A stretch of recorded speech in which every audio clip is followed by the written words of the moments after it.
अस्सलाम वालेकुम। वालेकुम अस्सलाम सर। जी, ज्वाइन कर रहे हैं बाकी लोग।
So let's start the session.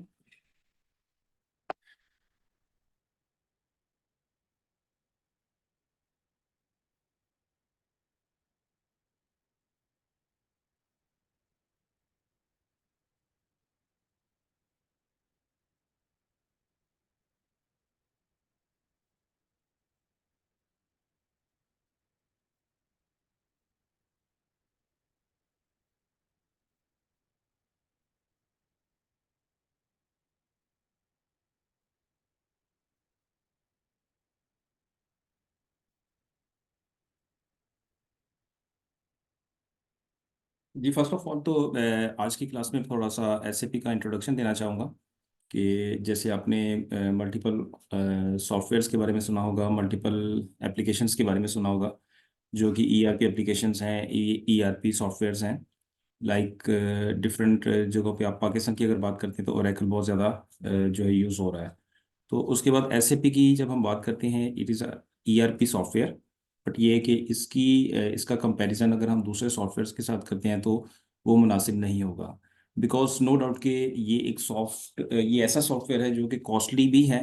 But ये कि इसकी जो स्पेसिफिकेशंस हैं, इसकी जो एप्लीकेशंस हैं, इसके अंदर जो डिफरेंट मॉड्यूल्स हैं, उनकी जो इंटीग्रेशन है या उनकी आपस में जो है इनकी इस तरीके से इसको डिज़ाइन किया गया है कि जिसके साथ आप किसी भी बिजनेस के अंदर रहते हुए किसी भी बिजनेस को बहुत अच्छे तरीके से जो है वो कंट्रोल कर सकते हैं। उसमें डिफरेंट मॉड्यूल्स हैं अपनी अपनी जगह पे, वो अपनी एक्टिविटीज़ को परफॉर्म करते हैं। तो उसमें देखें, अगर हम अपने एफआई और सीओ की बात करते हैं, जो कि हमारा मॉड्यूल भी है एफआई सीओ।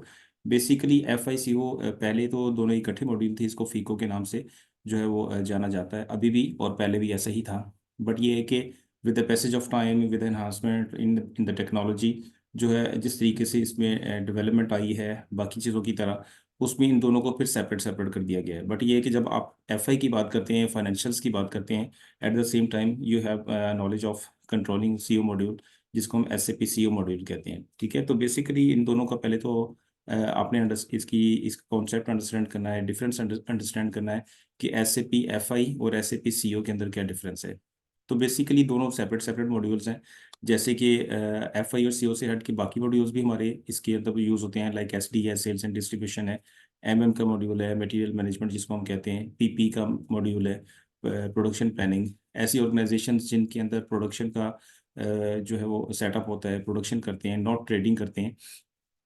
देखिए, बिजनेस डिफरेंट की तरह के होते हैं। कुछ ऐसी कंपनीज हैं जो मैन्युफैक्चरर होते हैं, ठीक है, वो इन हाउस प्रोडक्शन करते हैं, तो वहाँ पे प्रोडक्शन प्लानिंग का मॉड्यूल भी एक्टिव होता है। कुछ ऐसे होते हैं जो कि ट्रेडिंग करते हैं, ठीक है, मैन्युफैक्चरर नहीं होते, प्रोडक्ट लेते हैं, कस्टमर से लेते हैं और आगे सेल करते हैं और ट्रेडिंग करते हैं। उसमें आपको पीपी की ज़रूरत नहीं होती। ठीक है, it depends upon the requirement of the business. जिस जिस मॉड्यूल की ज़रूरत होती है उसके अकॉर्डिंगली इसको इंस्टॉल किया जाता है। ऐसा नहीं है कि पूरे के पूरे मॉड्यूल्स जो है आपको इंस्टॉल करने पड़ते हैं। आपकी रिक्वायरमेंट के मुताबिक जो आपको जिनकी ज़रूरत होती है उनको आप इंस्टॉल करते हैं। और ऐसा भी नहीं है कि जो एक दफ़ा इंस्टॉल कर दिए उसके बाद फिर आप उसके अंदर मजीद एनहांसमेंट नहीं कर सकते, ऐसा सिनेरियो भी नहीं है। जिस जिस तरीके से आपका बिजनेस एक्सपैंड होता है, आप अपने बिजनेस को जो है आपका बिजनेस ग्रो करता है, आप अपने इनकी इम्प्लीमेंटेशन और इवन के, अगर आप एक मॉड्यूल की बात करते हैं तो एक मॉड्यूल के अंदर भी मल्टीपल सब मॉड्यूल्स या सब ग्रुप्स आ जाते हैं। तो जिस तरह आपको ज़रूरत रहती है आप अपनी रिक्वायरमेंट के मुताबिक अपनी उसको इन्हांस करते जाते हैं, टेक्नोलॉजी को इन्हांस करते जाते हैं, अपने सिस्टम के अंदर उसको अडॉप्ट करते जाते हैं।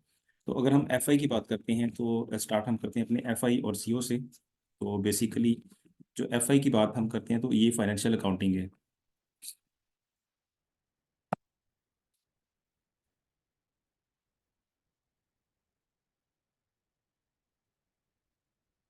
अगर अकाउंटिंग में हम बात करते हैं तो दूसरे साइड पे हम at the same time costing की बात करते हैं।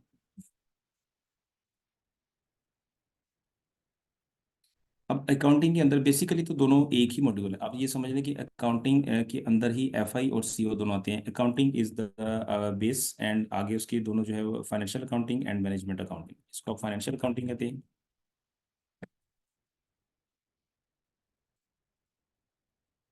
And this is cost and management accounting.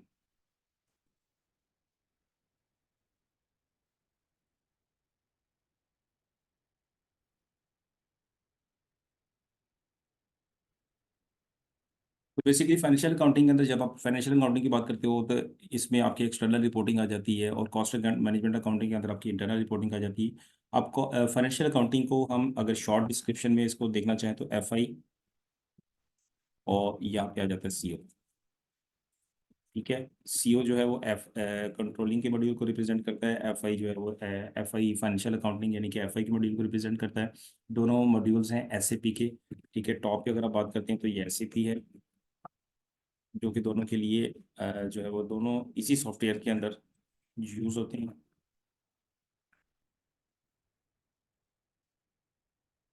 और उसके बाद हम फर्स्ट ऑफ ऑल जो है फाइनेंशियल अकाउंटिंग इसकी आगे मजीद जो इसके सब ग्रुप्स हैं या इसके मॉड्यूल्स हैं, सब मॉड्यूल्स हैं, उनकी बात करते हैं।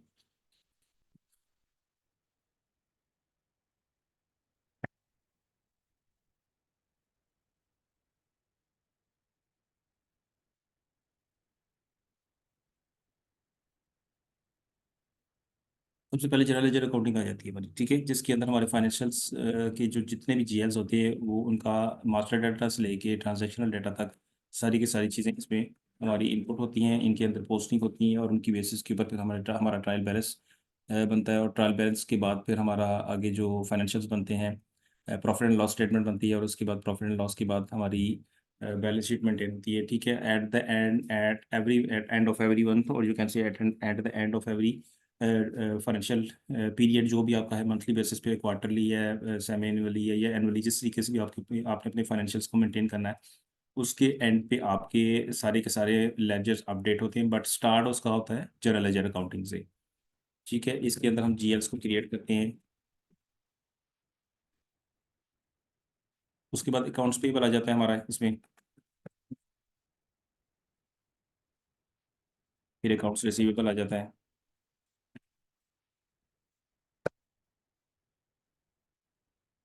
देन एसेट अकाउंटिंग आ जाती है। उसके बाद cash and bank and cash management आ जाता है।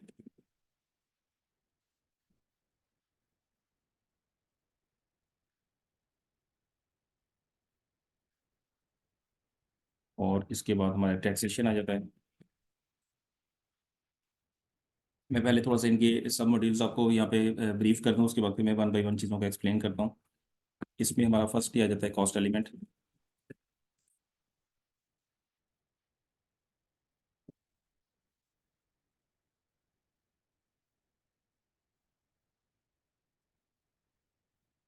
Cost element accounting, cost centre accounting, ये क्या होते हैं मैं सारी चीज़ों को एक्सप्लेन करता हूँ। और उसके बाद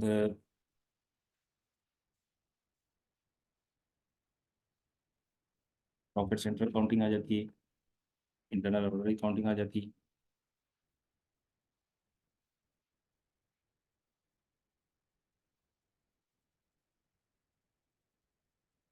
और ये जब हम प्रॉफिट सेंटर अकाउंटिंग की बात करते हैं तो उसके अंदर प्रॉफिट सेंटर हमारे आ जाते हैं। और जब कॉस्ट सेंटर की बात करते हैं तो कॉस्ट सेंटर अकाउंटिंग के अंदर कॉस्ट सेंटर आ जाते हैं। और जब हम कॉस्ट एलिमेंट की बात करते हैं तो कॉस्ट एलिमेंट अकाउंटिंग के अंदर कॉस्ट एलिमेंट्स आ जाते हैं। और इंटरनल ऑर्डर अकाउंटिंग के अंदर इंटरनल ऑर्डर आ जाते हैं।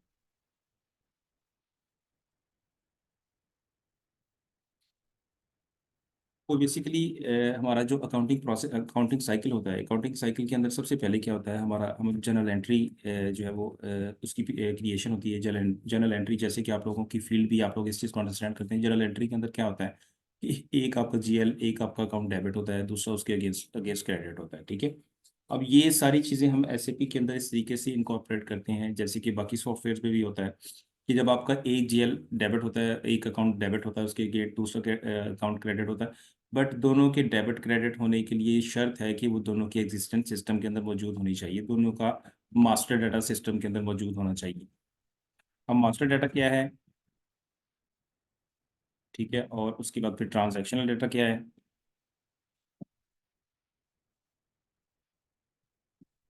फर्स्ट ऑफ ऑल हम मास्टर डाटा क्रिएट करते हैं जब हम जनरल लेजर अकाउंटिंग की बात करते हैं, तो इसका मास्टर डाटा भी क्रिएट होता है। अकाउंट्स पेबल, जिसमें हमारे वेंडर्स आ जाते हैं, सप्लायर्स आ जाते हैं, जिनसे हम कोई प्रोडक्ट परचेज करते हैं, ठीक है।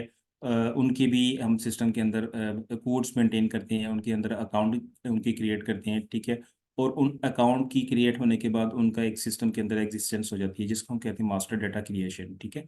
सबसे पहले master data creation of general ledger, then accounts payable, accounts receivable. Accounts receivable में सेम कस्टमर की बात, जैसे हम वेंडर की बात करते हैं, सप्लायर की बात करते हैं, ऐसे ही कस्टमर के सिनेरियो में भी हम कस्टमर का कोड, कस्टमर का अकाउंट अपने सिस्टम के अंदर, मीन्स के एसएपी सिस्टम के अंदर क्रिएट करते हैं।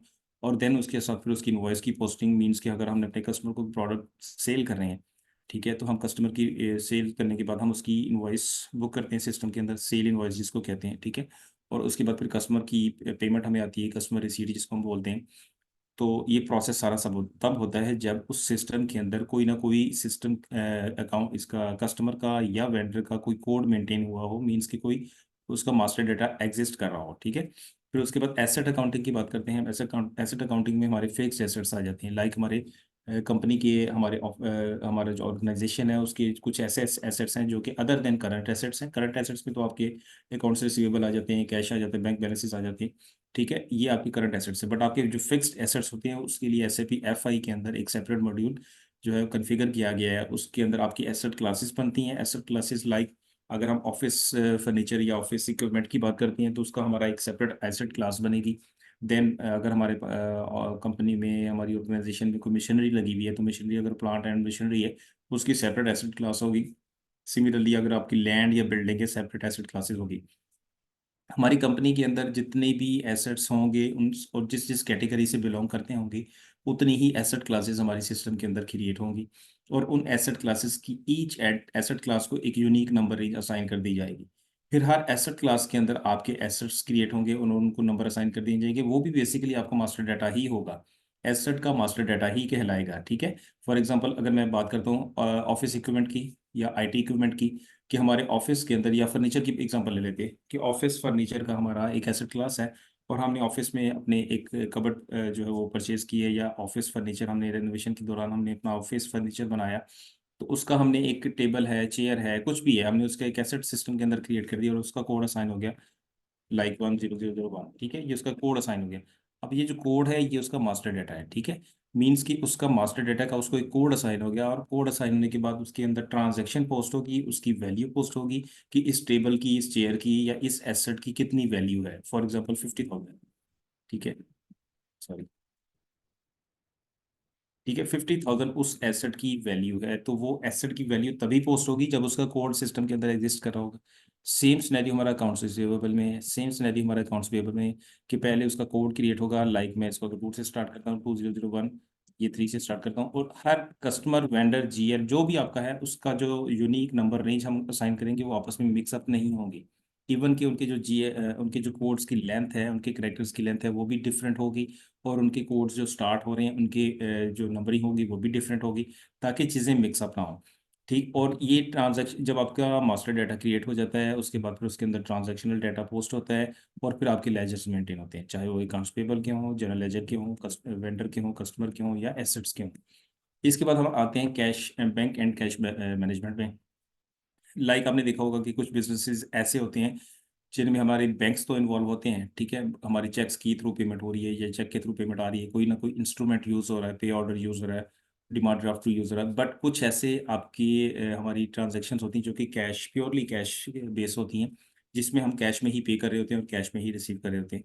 तो उसके लिए एसएपी के अंदर एक सेपरेट मॉड्यूल, एक सब मॉड्यूल कॉन्फ़िगर किया गया है जिसको हम कैश मैनेजमेंट कहते हैं।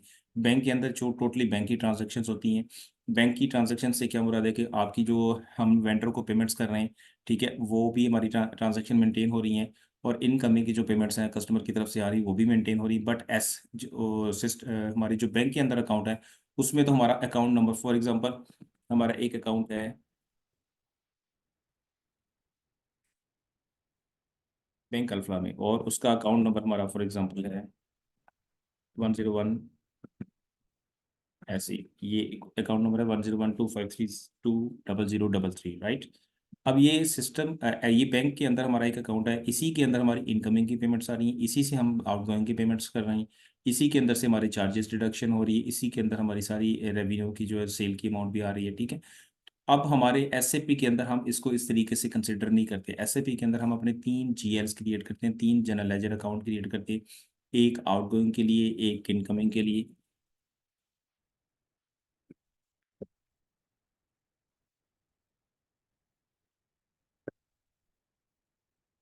आउटगोइंग अकाउंट, इनकमिंग अकाउंट, और एक मेन अकाउंट होता है। अब इनको सेपरेट सेपरेट डिफाइन करने का पर्पस क्या है कि बेसिकली जो आपने जितनी भी वेंडर को पेमेंट करनी है और जितनी हमारी आउटगोइंग पेमेंट्स होंगी, हमारे अकाउंट से डिडक्शन होगी, चार्जेस की डिडक्शन है, मार्कअप की डिडक्शन है, या कमीशन डिडक्शन है, कोई भी किस्म की हमारे अकाउंट से जब निकलेगी अमाउंट, तो उसकी जो ट्रांजैक्शन हम अपने एसएपी सिस्टम के अंदर पोस्ट करेंगे, उसके लिए हमने एक जीएल डिफाइन किया है। फॉर एग्जांपल 1010001, 1010002 एंड 1010003, ये 3 कोड्स हैं, ये मास्टर डाटा है, ये भी मास्टर डाटा है। अब ये मास्टर डाटा हमारा किसके साथ लिंक कर रहा है? ये हमारा जनरल लेजर के साथ लिंक कर रहा है, ठीक है। ये जनरल लेजर के साथ लिंक कर रहा है क्योंकि हमारे ये जीएल के अकाउंट है।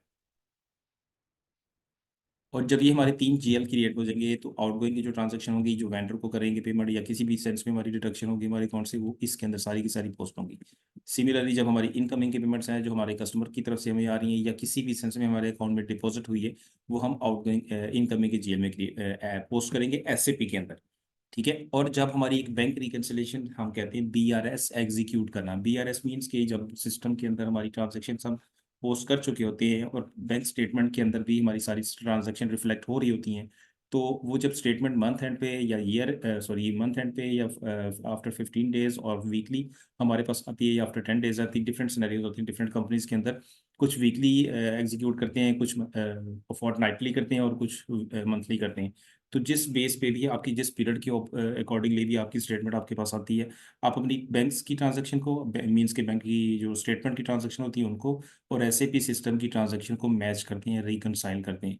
और रिकनसिलेशन के बाद जो ट्रांजैक्शन आपकी इनकमिंग की और आउटगोइंग की जीएल के अंदर पोस्ट हुई होती हैं, वो ऑटोमेटिकली आपकी रिकनसाइल होकर मेन अकाउंट के अंदर शिफ्ट हो जाती हैं। आप मेन के अंदर ट्रांजैक्शन डायरेक्ट नहीं करते। ये सारी चीज़ें हम एसएपी के अंदर कॉन्फ़िगरेशन के दौरान सारी चीज़ें सिस्टम को डिफाइन करते हैं, सिस्टम को बताते हैं कि ये वाले हमारे जो दो जीएल है, ये हमारे इनकमिंग और आउटगोइंग के लिए, इनकी स्पेसिफिकेशन डिफरेंट होगी, इनकी करेक्टरिस्टिक्स डिफरेंट होगी, ठीक है। और हमारा ये जो तीसरा अकाउंट है, इसकी करेक्टरिस्टिक्स डिफरेंट होगी, क्योंकि इसको एज ए रिकन्सिलेशन अकाउंट या इसको as a main account use होना है, ठीक है, जो कि इसकी करेक्टरिस्टिक जो होगी इनकमिंग और आउटगोइंग से डिफरेंट होगी। तो वो उसके मास्टर डाटा के अंदर ही हम उसको बता देते हैं सिस्टम को कि ये वाले जीएल जो है ये इनकमिंग और आउटगोइंग के लिए यूज होंगे, और ये वाला जो है वो बैंक रिकन्सिलेशन के दौरान जो हमारी मेन ट्रांजेक्शन यूज होंगी, जो रिकनसाइल होकर आएंगी, वो उसके लिए यूज होगा। इस जीएल के अंदर हम डायरेक्ट पोस्टिंग नहीं करते, हम इन दोनों के अंदर करते हैं ऑटोमेटिकली। बीआरएस की टाइम जब बीआरएस एग्जीक्यूट होती है, तो ऑटोमेटिकली इसके अंदर ट्रांजैक्शन पोस्ट हो जाती हैं। तो हमारी जो बैंक स्टेटमेंट का बैलेंस होता है और हमारे एससीपी के मेन अकाउंट का बैलेंस हमेशा टैली होता है, इनकी ट्रांजैक्शंस भी हमेशा आपस में मैच करती हैं, ठीक है। और आपकी जब इन रिकन्सिलेशन, इनकमिंग और आउटगोइंग की जो रिकन्सिलेशन हो जाती है, तो देन इन दोनों जीएल्स का बैलेंस जीरो हो जाता है, नील हो जाता है, सारी की सारी ट्रांजैक्शन आपकी मेन अकाउंट के अंदर मूव कर जाती है। तो ये हमारा बैंक का प्रोसेस होता है। सिमिलरली जब हम कैश की बात करते हैं, तो कैश के अंदर हम कैश पेमेंट भी करते हैं। कैश को आप ऐसे ही कंसिडर करें जैसे आपका एक वॉलेट है, आपका एक ड्रॉर है जिसके अंदर आपने कैश रखा हुआ है। तो उसी कैश में से आपने पेमेंट करनी है, उसी कैश में से आपने एक्सपेंसेस अपने करने हैं, ऑफिस के एक्सपेंस हैं, पैटी कैश एक्सपेंस हैं, कुछ भी हैं, ठीक है। बट उसके लिए कंडीशन ये है कि आपके पास पैसे पहले से कैश मौजूद होना चाहिए, मीन्स कि फर्स्ट ट्रांजैक्शन आपकी इनकमिंग होगी और उसके बाद फिर आपकी सारी ट्रांजैक्शन आउट में जाएंगी। कि अगर आपके वॉलेट में, आपके ड्रॉर में अगर कैश है ही नहीं, तो आप ट्रांजैक्शन आउटगोइंग की कर ही नहीं सकेंगे, मीन्स कि कैश पेमेंट आप किसी भी सेंस में नहीं कर सकेंगे। तो फर्स्ट कंडीशन क्या होगी कि आपके पास कैश रिसीट होना चाहिए। वो कैश रिसीट आपका कस्टमर की तरफ से भी आ सकता है, वो सेल के अगेंस्ट भी आ सकता है कि आपने कोई प्रोडक्ट सेल की है। नो डाउट कि आपका वो कस्टमर भी वही होता है जिसको आपने प्रोडक्ट सेल की होती है, बट समटाइम ऐसा होता है जो जो रियल टाइम में हमारी ट्रांजैक्शन हो रही होती है कि हमने ऑनलाइन कोई चीज़ सेल की है। तो हम ऐसे भी कस्टमर होते हैं जो वन टाइम कस्टमर, जिनको हम कहते हैं या हमारा कोई ऐसा बिजनेस है, वो हमारा सेल पॉइंट है जिसके अंदर हमारा, हमने सिस्टम के अंदर अपने कस्टमर्स का अकाउंट मेंटेन नहीं किया। कुछ तो ऐसे कस्टमर होते हैं जो रेगुलर बेसिस पे होते हैं, कुछ ऐसे होते हैं जो हमारे वन टाइम कस्टमर जिनको हम कंसिडर करते हैं। वो आपके, अगर फॉर एग्जांपल आपका कोई सेल पॉइंट है, तो आप लाइक फूड, आपका फास्ट फूड का कोई बिजनेस है, जो कोई ऐसा बिजनेस है जिसमें आपके मल्टीपल कस्टमर्स डेली विजिट करते हैं आपकी प्लेस पे, तो वो कैश पेमेंट करते हैं। ठीक है, तो आपकी वो कैश रिसीट होती है, उसको हम कंसीडर करते हैं कि वो कैश रिसीट है फ्रॉम सेल। तो उसको भी हम कैश रिसीट में ऐड करते हैं, और इसी कैश रिसीट होने के बाद फिर हम अपने एक्सपेंस करते हैं, जो हमारे ऑफिस के एक्सपेंस होते हैं, हमारे डेली के एक्सपेंस होते हैं। और प्लस अगर हमने अपने किसी सप्लायर को, किसी वेंडर को पेमेंट करनी है, तो वो भी उसी पेमेंट में, उसी रिसीट के अंदर से करेंगे जो हमारे पास रिसीव हो चुका है कैश। तो ये कैश का हमारा मैनेजमेंट, कैश मैनेजमेंट और बैंक मैनेजमेंट हो जाता है। अब इसके बाद टैक्सेशन आती है। टैक्सेशन के अंदर क्या होता है कि नॉर्मली हम जब वेंडर इनवॉइस की बात करते हैं या कस्टमर इनवॉइस की बात करते हैं, तो उसमें हम इनपुट टैक्स और आउटपुट टैक्स को इन्वॉल्व करते हैं।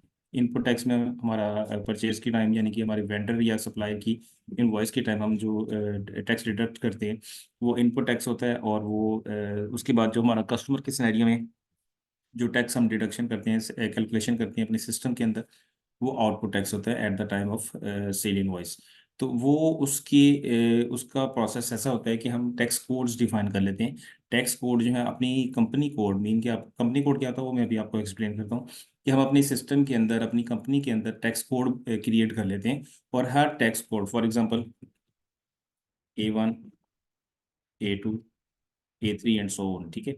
और इसको फॉर एग्जांपल 15% की हमने असाइन कर दी रेशो, इसको 18% असाइन कर दी, और इसको 21% कर दी। फॉर एग्जांपल ये आपके इनपुट के हैं और आउटपुट के हैं, डिफरेंट डिफरेंट आपके टैक्स कोड्स होंगे।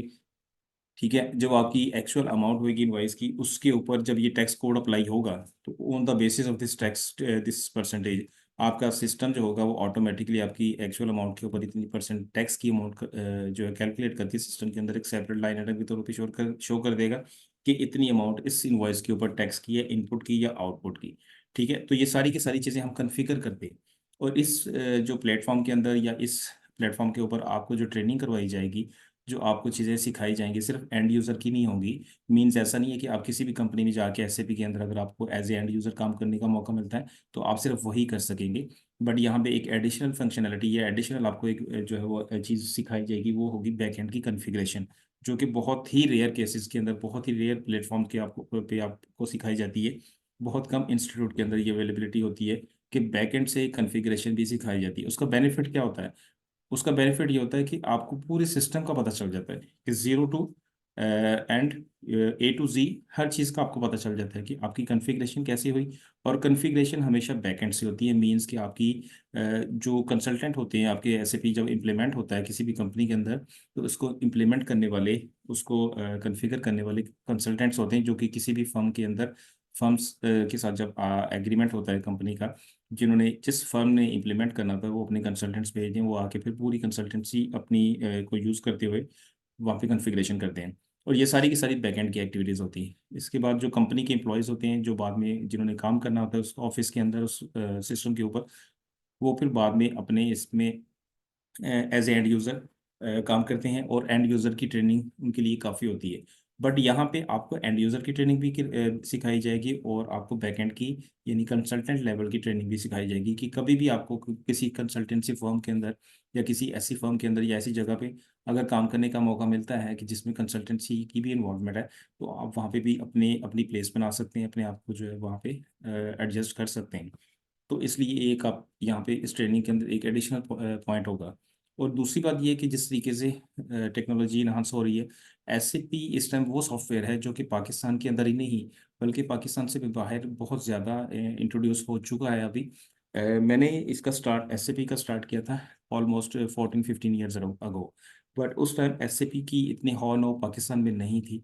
अब तो ये हाल है कि पाकिस्तान के अंदर आप किसी कंपनी में इंटरव्यू देने के लिए जाते हैं या किसी कंपनी में जॉब के लिए जाते हैं, तो मोस्ट मैंने देखा बहुत सारे स्टूडेंट्स आते हैं, बहुत सारे लोग आते हैं। ठीक है, डिफरेंट तरीकों से वो जो है वो कांटेक्ट करते हैं या डिफरेंट तरीकों से वो चीज़ें पूछते हैं। उनका यही क्वेश्चन होता है कि एसएपी सर, हम 1 महीने या 2 महीने या 3 महीने के अंदर हम एसएपी सीखना चाहते हैं, क्या रीज़न है? कि जी हमने फलान जगह पे इंटरव्यू दिया था, वो कहते हैं जी एसएपी आपको आना चाहिए। ठीक है, मैंने बाहर के लिए अप्लाई किया, वो कहते हैं कि आपको एसएपी आना चाहिए। मैंने किसी में, मैं अभी अब्रॉड में जाना चाह रहा हूँ, मैं यूरोप में जाना चाह रहा हूँ, ठीक है, या मैं मिडल ईस्ट में जाना चाह रहा हूँ, या मैं यूएसए में जाना चाह रहा हूँ, तो क्या रिक्वायरमेंट है कि जी आपको एसएपी आना चाहिए। तो ये अभी अब बहुत ज़्यादा जो है वो इस टाइम मार्केट के अंदर इसकी वैल्यू बन चुकी है। बट मैं ये समझता हूँ कि अभी भी जो लोग इस पे आ रहे हैं वो लकी हैं। वो इनिशियल स्टेजेस, आप समझ लें कि अभी भी इनिशियल स्टेजेस पे हैं, कि अभी जो लोग इसमें इन हो जाएंगे और आगे मैक्सिमम 2 4 साल, 5 साल, 10 साल, इवन के 8 10 साल, तो कि इससे पहले पहले अगर आप इसके अंदर इन हो के अपनी चीज, इन चीज़ों के ऊपर अपनी ग्रिप ले लेते हैं, तो आप आने वाले टाइम में जो है वो इसका बेनिफिट भी ले सकते हैं और इसका आपको बेनिफिट होगा।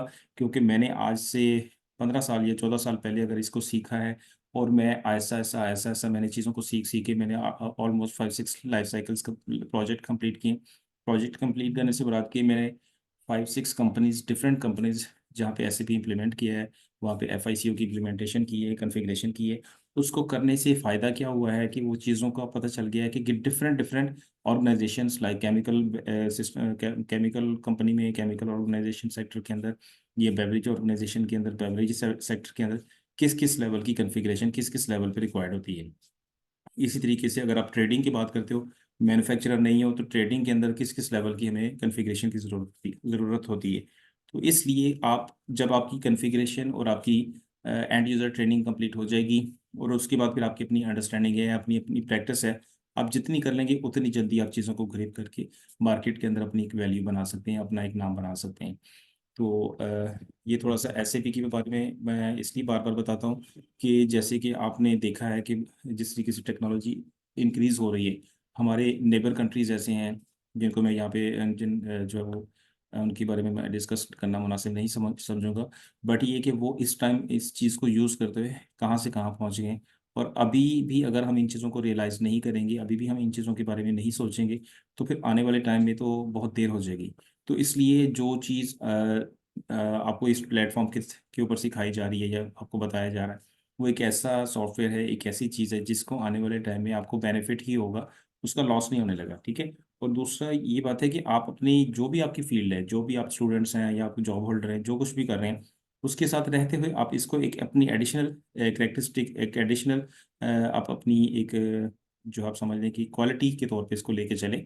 ठीक है, और वक्त के साथ साथ आप इसकी जब जहाँ पे आपको ज़रूरत महसूस हो, जहाँ पे आपको किसी भी इंटरव्यू में, किसी कंपनी के अंदर अपनी एडजस्टमेंट होने के लिए अगर आपको इसकी रिक्वायरमेंट की ज़रूरत पड़ती है, तो आपके पास पहले से ये चीज़ें अवेलेबल हों, पहले से आप इस चीज़ के लिए प्रिपेयर हों, ताकि वहाँ पे आपको उस टाइम ये महसूस ना हो कि यार मैंने अगर इसकी ट्रेनिंग ली होती या मैंने इसको सीखा होता तो आज मैं यहाँ पे एडजस्ट हो सकता था। तो ये चीज़ें आप, ये तो कंफर्म है ना कि आने वाला टाइम क्या, अभी भी यही इसी का टाइम है और आने वाला तो है ही इसका। ठीक है, एसएपी का। तो इसलिए पहले से अपने आप को प्रिपेयर करें, किसी भी टाइम कहीं पे भी आपकी एडजस्टमेंट हो सकती है। और वो ये तो इस एसएपी के अंदर एडजस्टमेंट का मतलब ये है कि ये बाकी सॉफ्टवेयर जैसा नहीं है, इसमें आप जब इन हो जाएंगे तो आपके बेनिफिट्स भी बहुत ज़्यादा जो है हाई लेवल के होंगे। अगर ये सॉफ्टवेयर एक कॉस्टली सॉफ्टवेयर है, एक अच्छी ऑर्गेनाइजेशंस के अंदर, बड़ी बड़ी ऑर्गेनाइजेशंस के अंदर अंदर ये इम्प्लीमेंट हो रहा है, ज़ाहिर है एक एक अच्छे लेवल की कंपनी के अंदर अगर इम्प्लीमेंट हुआ है, तो उसके बेनिफिट्स या उसके जो एम्प्लॉयज़ के साथ जो उनके मामलात होंगे वो भी डिफरेंट होंगे। एक छोटी कंपनी के अंदर तो ये इम्प्लीमेंट हो नहीं सकता। तो इसलिए जब आप इसकी ट्रेनिंग लेंगे तो आप, ज़ाहिर है ऑब्वियसली आप किसी अच्छे ऑर्गेनाइजेशन में जाएँगे, तो उसके बेनिफिट्स या उसके जो होंगे क्राइटेरिया, वो भी अच्छे लेवल का होगा।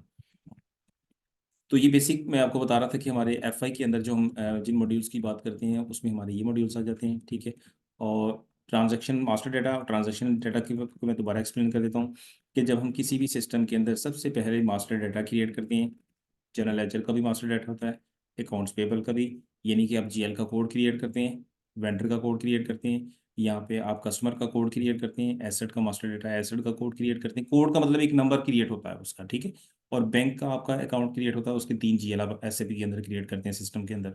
ठीक है, कैश के लिए भी आप अपने सिस्टम के अंदर एसएपी के अंदर उसका एक कोड, एक कैश जर्नल क्रिएट करते हैं। ठीक है, कैश जर्नल का मतलब एक वॉलेट।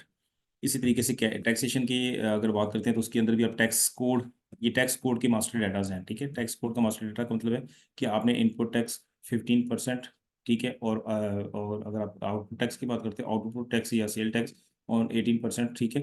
तो ये सारी की सारी मास्टर डाटास होती है जिनके अंदर आपको एक कोड डिफाइन कर दिया जाता है। और मास्टर डाटा की क्रिएशन के बाद फिर आप ट्रांजैक्शन उसमें पोस्ट करते हैं, वो चाहे जीएल की ट्रांजैक्शन हो, अकाउंट्स पेबल की, वेंडर की ट्रांजैक्शन हो, कस्टमर की हो, एसेट की हो, या bank and cash cash management की हो, ठीक है। तो ये हमारी मास्टर डाटा और ट्रांजैक्शन डाटा का ये कॉन्सेप्ट है। इसके बाद हम आते हैं कॉस्टिंग में। कॉस्ट एंड मैनेजमेंट अकाउंटिंग, जैसे कि मैंने आपको बताया कि फाइनेंशियल अकाउंटिंग के अंदर या एफआई के अंदर हमारी जो भी रिपोर्टिंग होती है, जो भी हमारा अकाउंटिंग साइकिल चलता है, उसका एंड क्या होता है हमारा? प्रॉफिट एंड लॉस स्टेटमेंट बनती है हमारी, और ट्रायल बैलेंस बनता है, प्रॉफिट एंड लॉस स्टेटमेंट बनती है, और हमारी बैलेंस शीट मेंटेन होती है। और ये सारी की सारी चीज़ें हमारी एक्सटर्नल रिक्वायरमेंट के लिए होती है, एक्सटर्नल पर्पज़ के लिए होती है, एक्सटर्नल रिपोर्टिंग के लिए होती है, ठीक है। ये हमारा सारा एक फाइनेंशियल अकाउंटिंग के अंदर आता है। इसके ऑपोजिट अगर हम कॉस्टिंग की बात करते हैं, सीओ जिसको हम कहते हैं, टोटली एसएपी एफआई सीओ है, राइट। तो जब सीओ की बात करते हैं तो सीओ के अंदर हमारे यहाँ cost management, cost and management accounting आ जाती है, जिसमें हमारी इंटरनल रिपोर्टिंग है जो कि हमारी इंटरनल मैनेजमेंट की रिक्वायरमेंट होती है। उसके अंदर हमारी कॉस्ट एलिमेंट अकाउंटिंग आती है। कॉस्ट एलिमेंट क्या है?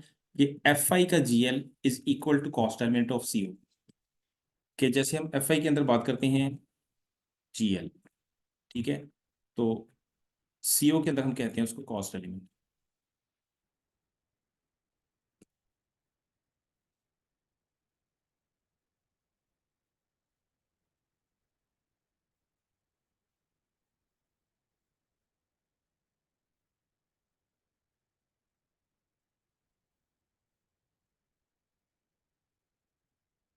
एफआई के अंदर जिसको हम जीएल कहते हैं, जनरल लेजर कहते हैं, सीओ के अंदर उसको कॉस्ट एलिमेंट कहा जाता है, ठीक है। अब ये समझ लें कि GL is equal to cost element, GL is equal to CE means cost element. तो आप इसलिए यहाँ पे तो आपका कॉन्सेप्ट इधर ही क्लियर हो जाना चाहिए कि ये भी आप समझ लें कि कॉस्ट एलिमेंट जो है वो आपका एक जीएल ही है। बट सीओ की लैंग्वेज, हम सीओ की लैंग्वेज में इसको हम कॉस्ट एलिमेंट कहते हैं।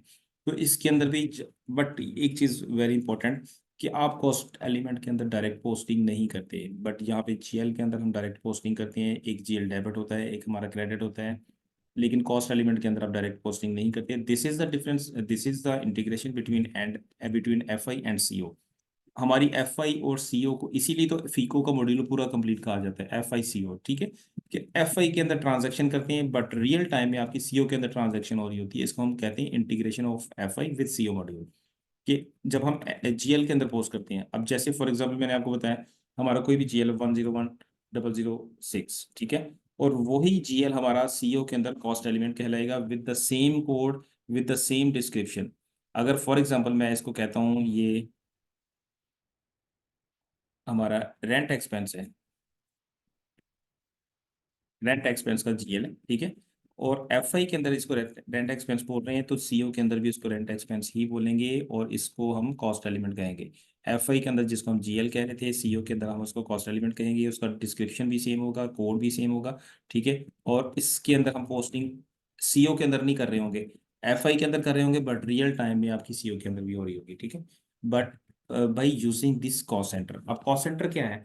जैसे कि एफआई के अंदर हम, हमारी मैनेजमेंट कहती है, हमारी कंपनी की, हमारी जो डायरेक्टर्स हैं, ये मैनेजमेंट कहती है कि जी हमें ये बताया जाए कि अब इस नवंबर के मंथ में हमारी कंपनी के जो एम्प्लॉयज़ थी उनकी सैलरीज कितनी थी, ठीक है। तो हम बता देंगे जी कि 5 मिलियन, फॉर एग्जांपल 5 मिलियन या 7 मिलियन या 8 मिलियन टोटल सैलरी बता दी, ठीक है। फिर आपसे पूछा जाए कि जी हमें डिपार्टमेंट वाइज बताएं, ठीक है। आपकी कंपनी में 3 डिपार्टमेंट है, सेल्स डिपार्टमेंट है, फाइनेंस डिपार्टमेंट है, और एचआर, फॉर एग्जांपल, ठीक है। 3 डिपार्टमेंट है, ज़्यादा होते हैं, बट मैं फॉर एग्जांपल आपको बता रहा हूँ कि 3 डिपार्टमेंट है। तो आप बता देंगे जी कि फाइनेंस की जो है वो 3 मिलियन है, और एचआर की जो 2 मिलियन है, और बाकी जो सेल्स है उसकी 3 या 4 मिलियन है, जितनी भी आपकी, ठीक है। आप उनको सेग्रीगेट करके बता देंगे कि जी डिपार्टमेंट वाइज आपकी, लाइक मैं आपको यहाँ पे एक्सप्लेन कर देता हूँ। सेल्स 4 मिलियन, और फाइनेंस 3 मिलियन, और एचआर फॉर एग्जांपल 2 मिलियन, ठीक है। और ये आपका टोटल हो गया 9 मिलियन। अब ये आप अपनी मैनेजमेंट को बता रहे हो जी कि आपकी इस मंथ की जो सैलरी है नवंबर की वो 9 मिलियन हुई है, ओके। अब आपको अगर ये कंपनी वाले कहें कि जी सेल्स के अंदर आगे डिफरेंट जो है वो डिपार्टमेंट्स हैं, डिफरेंट एरियाज हैं, डिफरेंट सब डिपार्टमेंट्स एंड सब एरियाज हैं। लाइक आपके सेल डिपार्टमेंट की हम इसकी बात करते हैं। तो अब आपकी कंपनी के अंदर डिफरेंट वेयर हाउसेज हैं, डिफरेंट प्लेसेस के ऊपर आपके सेल पॉइंट्स हैं, 5 6 7 10 जगहों पे आपके सेल पॉइंट्स हैं। तो अब हर सेल पॉइंट के ऊपर, अब ये एग्जांपल ऐसे ले लें जैसे कोई फास्ट फूड की आपकी चेन है, ठीक है, और आपकी 10 ब्रांचेज हैं एक सिटी के अंदर। तो अब आप 10 ब्रांचेस के ऊपर कोई 20 20 25 25 लोग काम कर रहे हैं, ठीक है। उन लोगों की सैलरीज भी देनी है, उनके एक्सपेंसेस भी हैं, मीन्स के आपके अगर ट्रैवलिंग के एक्सपेंस हैं, फ्यूल एक्सपेंसेस हैं, अदर एक्सपेंसेस हैं, फिर आपके ऑफिस के एक्सपेंस हैं, आपकी ब्रांच के एक्सपेंसेस हैं, ठीक है। अगर आपसे ये कहा जाए कि आप सिर्फ अभी सेल डिपार्टमेंट की बात करें, कि सेल डिपार्टमेंट के जो फैसलाबाद रीजन के जो आपके जो या लाहौर रीजन के या कराची या इस्लामाबाद रीजन के जो लोग हैं, उनके अंदर फॉर एग्जांपल हम इस्लामाबाद की बात कर लेते हैं। इस्लामाबाद के अंदर हमारी 10 ब्रांचेज हैं। तो 10 ब्रांचेज के जो डिफरेंट डिफरेंट एम्प्लॉयज़ हैं, उनकी डिपार्टमेंट ब्रांचेज वाइज मुझे हमें जो उनकी सैलरीज के एक्सपेंस चाहिए, या उनके ट्रैवलिंग एक्सपेंस या फ्यूल एक्सपेंस या कोई भी एक्सपेंस चाहिए, ठीक है। तो हम एफआई के अंदर उसकी रिपोर्ट नहीं निकाल सकेंगे, क्योंकि हम डिपार्टमेंट वाइज जीएल तो क्रिएट नहीं कर सकते ना। अब जितनी ब्रांचेज होंगे उतने जीएल तो क्रिएट नहीं होंगे। ये तो ट्रायल बैलेंस है ना हमारा। जैसे देखिए ट्रायल बैलेंस के अंदर हमारा क्या होता है, जीएल्स होते हैं और उनके अंदर बैलेंसेस होते हैं, ठीक है, रियल टाइम में अपडेट हो रहे होते हैं। बट अगर आपके मल्टीपल जो है वो सब डिपार्टमेंट्स हैं, मल्टीपल एरियाज हैं, मल्टीपल आपकी जो सेल पॉइंट्स हैं, ये ब्रांचेज हैं, तो उतने जीएल तो क्रिएट नहीं हो सकेंगे, ठीक है। मैक्सिमम यही हो सकता है कि सेल का एक जीएल, सेल सैलरी का एक जीएल क्रिएट कर दिया, फाइनेंस की सैलरी का जीएल दूसरा क्रिएट कर दिया, एचआर का तीसरा कर दिया। बट उसके सेल के अंडर आगे अगर आपकी 10 15 20 ब्रांचेस हैं, तो सारों के जीएल क्रिएट नहीं करेंगे। तो फिर जीएल मीन कॉस्ट एलिमेंट, ठीक है। तो जीएल को, एक सैलरी के जीएल को यूज करते हुए आप आगे कॉस्ट सेंटर क्रिएट कर लेंगे, ठीक है, जो कि हमारी सेकंड टर्म है ये सीओ के अंदर। ये इंटरनल आपकी जो इंटरनल रिपोर्टिंग है, मैनेजमेंट रिपोर्टिंग है, उसके लिए यूज किया जाता है इसको, ठीक है। लाइक आपका सैलरी का एक्सपेंस है, ठीक है, और उस सैलरी के एक्सपेंस के अंडर आपके फिर branch 1, branch 2, branch 3, branch 4 and 5 कर लेते हैं। 5 ब्रांचेस आपकी, और 5 ब्रांचेस का आपने बताना है कि जी ब्रांच 1 की एम्प्लॉइज़ की सैलरी इस वक्त कितनी है नवंबर की, ठीक है, ब्रांच 2 की एम्प्लॉइज़ की कितनी है, और ब्रांच 3 के 4 5 6 7, ठीक। कि आप department wise, branch wise, area wise हमें बताएं कि जी ब्रांच 1 या ब्रांच 3 के एम्प्लॉय 4 के एम्प्लॉयज़ की सैलरी कितनी, और उस ब्रांच में जो है उस ब्रांच का रेंट रेंट कितना है। अगर हमने कोई उनकी वो जो ऑफिस या वो हमने शॉप जो है, या हमारा वेयर हाउस है, या जो भी है डिस्प्ले पॉइंट है, वो अगर हमने रेंट पे लिया है, तो इसका रेंट कितना है, इसका रेंट कितना है, इसका रेंट कितना है, ठीक है। तो जीएल हमारा रेंट का यूज होगा, रेंट एक्सपेंस का हमारा जीएल यूज होगा, बट उसके अंडर रहते हुए हम बताएंगे कि इस डिपार्टमेंट का इतना रेंट। तो उसके लिए हम कॉस्ट सेंटर क्रिएट करेंगे, ठीक है।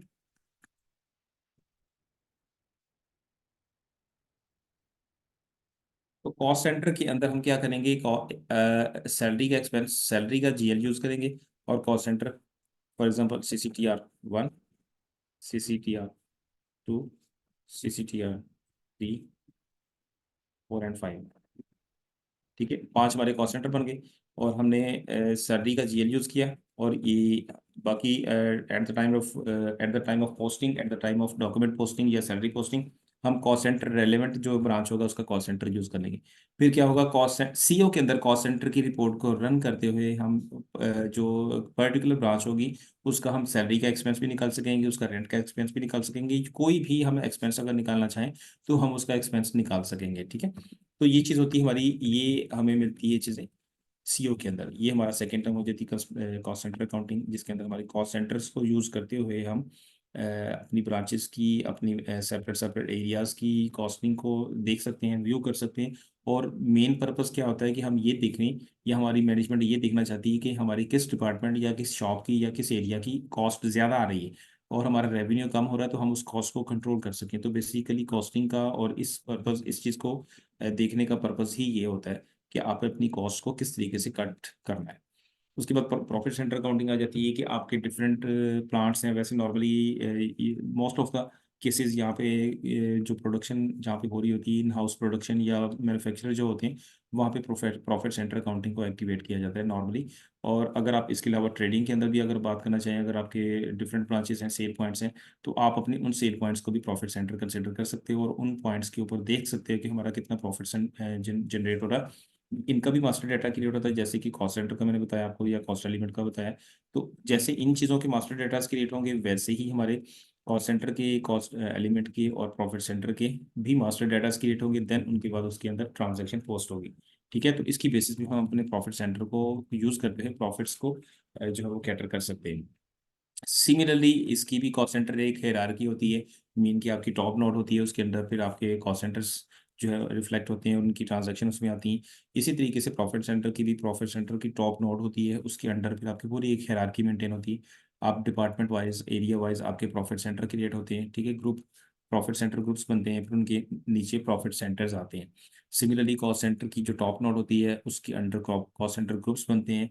ठीक है, और वो कॉस्ट सेंटर ग्रुप्स के अंडर फिर आपके ग्रुप्स कैसे होते हैं, लाइक 3 डिपार्टमेंट है तो उनके 3 ग्रुप्स बना दिए, और उन ग्रुप्स के आगे फिर मजीद कॉस्ट सेंटर बन जाते हैं। कॉस्ट सेंटर ग्रुप्स के अंडर कॉस्ट सेंटर क्रिएट होते हैं। सिमिलरली प्रॉफिट सेंटर के ग्रुप्स के अंडर प्रॉफिट सेंटर क्रिएट होते हैं।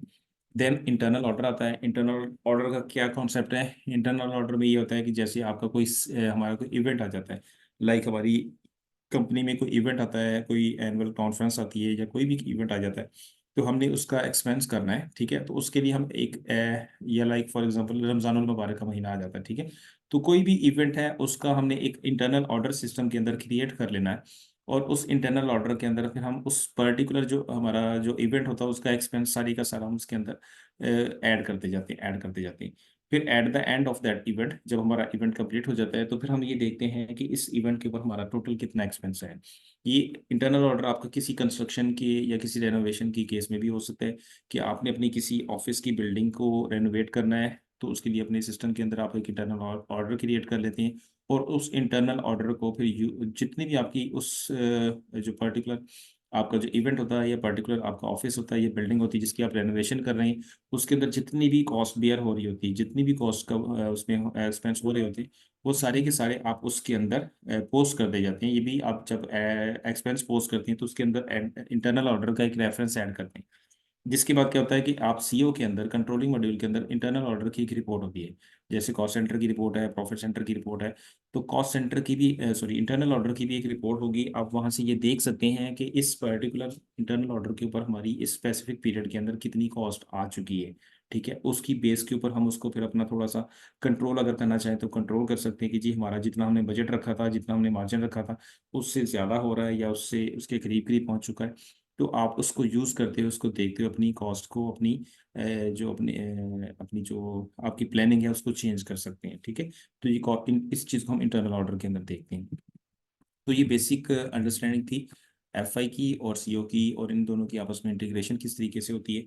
उसको यूज़ करते हुए आप इंटरनल ऑर्डर, इंटरनल रिपोर्टिंग और एक्सटर्नल रिपोर्टिंग को क्रिएट कर सकते हैं। बट बेसिक हमारा पर्पस वही होता है कि हमारी फाइनेंशियल्स हमारी मेंटेन हो रहे होते हैं, बट हमारा बिजनेस जो है या हमारा पर्पस क्या होता है, हमने प्रॉफिट जनरेट करना होता है। तो उस चीज़ के लिए हम ये सारी की सारी चीज़ों को डिफाइन करते हैं, और उनको कंट्रोल करने के लिए फिर हम सीओ को यूज़ करते हैं, सीओ को इन्वॉल्व करते हैं, कंट्रोलिंग का मॉड्यूल को। ठीक है, और साथ साथ चीज़ों को देखते जाते हैं जहाँ पे हमें ये लग रहा होता है, मैनेजमेंट को लग रहा होता है कि कौन सी चीज़ है जिसकी वजह से आपके एक्सपेंसेस, आपकी कॉस्ट ज़्यादा हो रही है, उसको आप कंट्रोल कर सकते हैं। ठीक है, ये तो बेसिक अंडरस्टैंडिंग हो गई कि एसएपी के अंदर किस तरीके से एस एफआई और सीओ का मॉड्यूल एक्टिवेट होता है और किस तरीके से इनकी वर्किंग होती है। तो अब सबसे पहले हम क्या करते हैं, जब किसी भी जगह पे एसएपी को इम्प्लीमेंट किया जाता है, तो उसमें सबसे टॉप पे जो हम एक चीज़ डिफाइन करते हैं, उसको हम कहते हैं कंपनी। ठीक है, कंपनी को डिफाइन किया जाता है। अब कंपनी की मैं एग्जांपल आपको थोड़ा सा बता देता हूँ। जैसे कि मैंने ये डायग्राम बनाई है कि एक पैसिफिक ग्रुप ऑफ कंपनीज है, एक आपकी एक ग्रुप है आपका, जिसके अंडर आपके दो डिफरेंट जो है नेचर की बिजनेस रखने वाले आपकी डिफरेंट डिफरेंट सब्सिडरीज हैं या सिस्टम कंसर्न्स हैं। एक आपकी बेवरेज कंपनी है, एक आपकी आईटी इक्विपमेंट कंपनी है। तो दोनों की सेपरेट सेपरेट कंपनी कोड्स बनेंगे। ठीक है, बट आपकी टॉप पे जो कंपनी होगी वो एक ही होगी, कंपनी को आपका जो ग्रुप होगा वो एक ही होगा, और उसके अंडर दो डिफरेंट कंपनी कोड्स होंगे, दो भी हो सकते हैं, ज़्यादा भी हो सकते हैं। बट आपके दो तीन जितने भी कंपनी कोड्स हैं, हमारे कंपनी को जो फाइनेंशियल्स होते हैं वो कंपनी कोड लेवल पे मेंटेन होते हैं। हमारी प्रॉफिट एंड लॉस, हमारी बैलेंस शीट, हमारे ट्रायल बैलेंस, हमारी जीएल, कस्टमर वेंडर एसेट्स जो भी मेंटेन होता है, मास्टर डाटा मेंटेन होता है और ट्रांजैक्शनल डाटा मेंटेन होता है, वो सारा इस कंपनी कोड लेवल पे हो रहा होता है। ठीक है। बट ये हमारी, आप समझ लें कि ये रिपोर्टिंग टू दिस ग्रुप होता है। ये कंपनी भी रिपोर्टिंग टू दिस ग्रुप है कि अगर हम इन दोनों को मर्ज करके देखना चाहें, हम अपने फाइनेंशियल्स को इसमें देख सकते हैं। बट नॉर्मली हम अपने फाइनेंशियल्स को कंपनी कोड लेवल पर ही देखते हैं। उसकी रीजन क्या होती है कि कोई भी ट्रांजैक्शन होती है, इवन कि किसी भी किस्म की ट्रांजैक्शन पोस्ट होती है, उसमें कंपनी कोड का रेफरेंस जरूर यूज किया जाता है। जब प्रैक्टिकली मैं आपके सामने ये पूरा ये परफॉर्म करके आपको दिखाऊंगा कि जब हम कॉन्फ़िगरेशन करते हैं और उसके बाद मास्टर डाटा क्रिएट करते हैं, देन फिर उसकी ट्रांजैक्शन डाटा पोस्ट करते हैं, तो ट्रांजैक्शन के अंदर हम हर जगह पे कंपनी कोड का रेफरेंस यूज करते हैं। तो जब कंपनी कोड का रेफरेंस यूज करेंगे, इट्स मीन कि हमारी ट्रांजैक्शन, हमारी फाइनेंशियल्स, हमारी जो भी चीजें मेंटेन हो रही हैं वो कंपनी कोड लेवल पे हो रही हैं। तो कंपनी कोड लेवल पे हम अपने बैलेंस शीट भी देख सकते हैं, कंपनी कोड लेवल पे हम अपने प्रॉफिट एंड लॉस भी देख सकते हैं, और ट्रायल बैलेंस और बाकी सारी चीजें कंपनी कोड लेवल पे देख रहे होते हैं। तो कंपनी कोड क्या होती है, जैसे मैंने यहाँ पे थोड़ा सा ब्रीफ किया हुआ।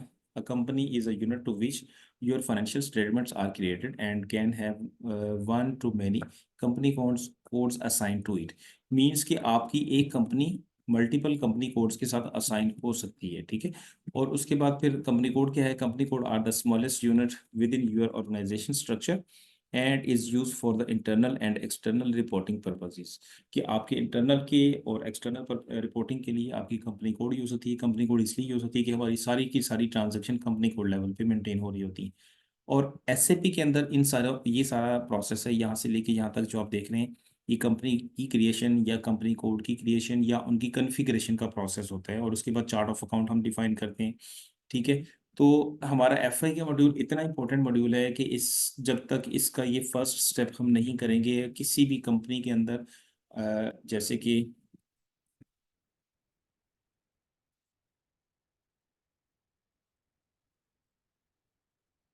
एफआई, सीओ, एमएम,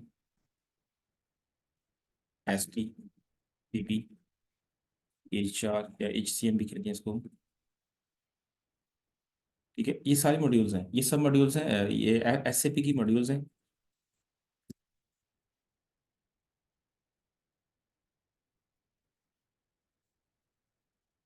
नॉर्मली जो यूज होते हैं। ठीक है। अब इसके अंदर जो एफआई का मॉड्यूल एक ऐसा मॉड्यूल है, जब तक एफआई वाला बंदा, एफआई का कंसल्टेंट सबसे पहली एक्टिविटी अपनी परफॉर्म नहीं करेगा, ये बाकी सारे के सारे मॉड्यूल वाले फारग हैं। ये कुछ भी अपनी एक्टिविटी परफॉर्म नहीं कर सकते, कुछ भी स्टार्ट नहीं कर सकते जब तक कि एफआई का कंसल्टेंट हम अपनी कंपनी या कंपनी कोड की क्रिएशन नहीं कर लेता। ये सिस्टम के अंदर सबसे जो फर्स्ट टू स्टेप्स है, मच इम्पोर्टेंट। जब भी किसी कंपनी के अंदर एसएपी इम्प्लीमेंट होता है, एसएपी लॉन्च किया जाता है, सबसे पहले कंपनी क्रिएट की जाती है, उसके बाद फिर कंपनी कोड क्रिएट किया जाता है, और उसके बाद फिर उन दोनों को आपस में लिंक किया जाता है। ये थर्ड स्टेप है। ठीक है। ये मैंने आगे इसके कुछ टी कोड्स लिखे हैं। टी कोड्स का मतलब होता है ट्रांजैक्शनल कोड, कि जिनको यूज करते हुए हम सिस्टम के अंदर, स्क्रीन के अंदर इन होते हैं। जब सिस्टम में आपके सामने दिखाऊंगा आपको, और आप लोग फिर उस पर प्रैक्टिस करेंगे, तो सिस्टम के अंदर आप देखेंगे कि हम इस ट्रांजैक्शन कोड को यूज करते हुए सिस्टम के अंदर इन होते हैं। और उसके अंदर पूरी एक स्क्रीन होती है, वहाँ पे फिर जो जो हमारे पैरामीटर्स हमें देने होते हैं वो इन करने के बाद अपनी रिक्वायरमेंट के मुताबिक जो जो चीज़ें हमने उसमें एंटर करनी होती है, करने के बाद उसको हम सेव कर देते हैं, कन्फिगर कर देते हैं। ठीक है। और इस तरह हम स्टेप बाय स्टेप अपनी चीज़ों को कन्फिगर करते जाते हैं। मीन्स कि जब हम कंपनी डिफाइन कर लेते हैं, फिर कंपनी कोड को डिफाइन करते हैं, फिर दोनों को आपस में लिंक कर देते हैं, मीन्स के assign company code to the company. Okay. ये इसको डिफाइन करने के बाद फिर हम चार्ट ऑफ अकाउंट डिफाइन करते हैं। चार्ट ऑफ अकाउंट क्या होता है कि हमने एक सिस्टम के अंदर जो जीएल्स की क्रिएशन करनी है, उसको हमने सिस्टम को बता देना है कि हमारी जो जीएल की लेंथ होगी, उसकी कैरेक्टर्स होंगे, उसकी जो डिजिट्स होंगे वो कितने होंगे। एसएपी के अंदर मैक्सिमम 10 कैरेक्टर्स तक आप जीएल की क्रिएशन कर सकते हैं। जैसे ये मैंने नीचे कुछ ब्रीफ भी किया है। आपके डिफरेंट अकाउंट ग्रुप से बिलोंग करने वाले आपके जीएल्स की रेंज जो है वो इस तरीके से डिफाइन होगी। जैसे कि आपका एसेट का अकाउंट ग्रुप है, शेयर कैपिटल का है, लायबिलिटीज का, sales, other income, expenses and so on. जितने भी आपकी कंपनी के अंदर रिक्वायर्ड आपके अकाउंट ग्रुप्स होंगे, उन अकाउंट ग्रुप्स के अंदर आगे फिर हम उसकी मजीद जीएल की नंबर रेंज उसको बता देंगे। ये मैंने 6 कैरेक्टर्स की दी है, इसके अंदर 6 डिजिट्स हैं। आप मैक्सिमम आप 10 कैरेक्टर्स तक, 10 डिजिट्स तक इसकी लेंथ रख सकते हो।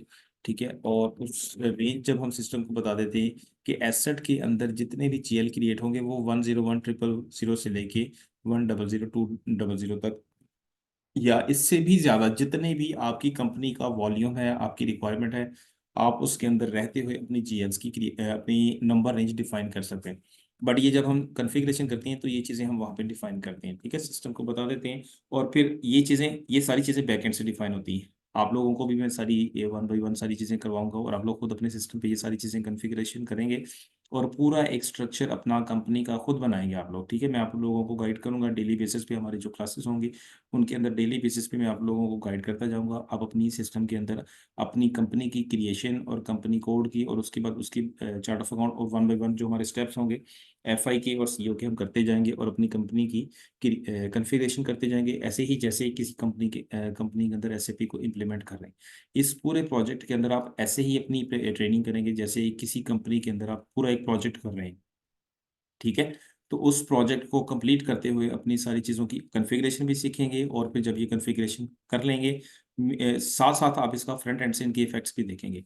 मीन्स कि इधर आपने चार्ट ऑफ अकाउंट कॉन्फ़िगरेशन के अंदर बता दिया सिस्टम को कि हमारे एसेट के अकाउंट ग्रुप जो है वो यहाँ से लेके जीएल यहाँ से लेके यहाँ तक क्रिएट होंगे, और आप फ्रंट एंड पे जाके इसका जीएल फर्स्ट ये वाला क्रिएट करेंगे, फिर उससे 101,000 करेंगे, फिर 101,001, फिर 0,002 एंड सो ऑन।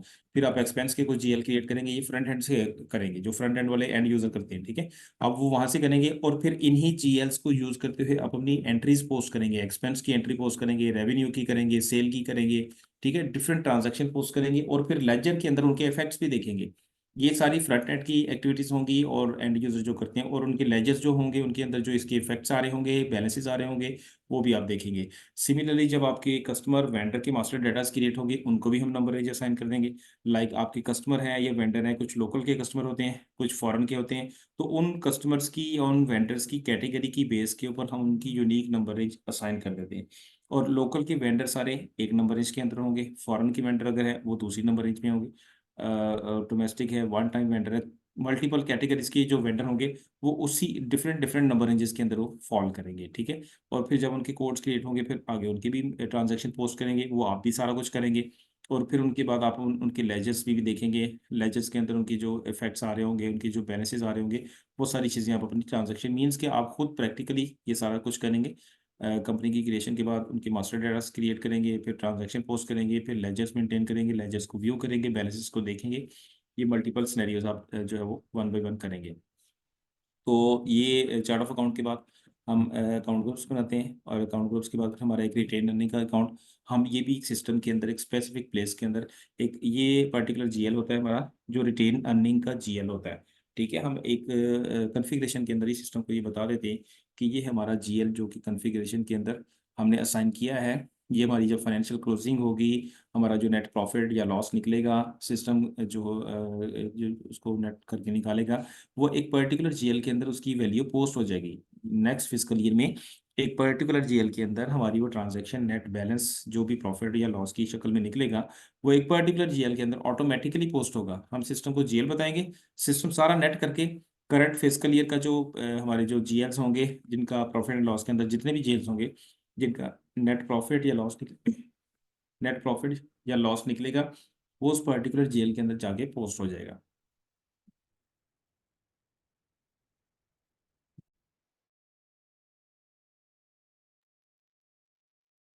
ठीक है।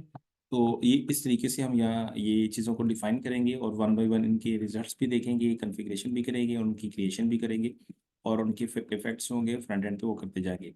और एक हमारा ये होता है ट्रांजैक्शन कोड का, जैसे मैंने आपको बताया कि एक ट्रांजैक्शन कोड्स टी कोड्स को यूज़ करते हुए हम किसी भी स्क्रीन के अंदर इन हो सकते हैं। इसके साथ साथ हमारा एक कॉन्फ़िगरेशन पाथ होता है, ठीक है। अब किसी भी, जैसे कि मैंने फर्स्ट पाथ बताया डिफाइन कंपनी, कि कंपनी को डिफाइन करने का पाथ क्या होगा, कि आप वो हमारा पूरा एक कॉन्फ़िगरेशन पाथ है, मैं आपको उसके थ्रू भी लेके चलूंगा। एसपीआर होगा, SAP reference ING, enterprise structure, definition, financial accounting में आएंगे डिफाइन कंपनी, ठीक है।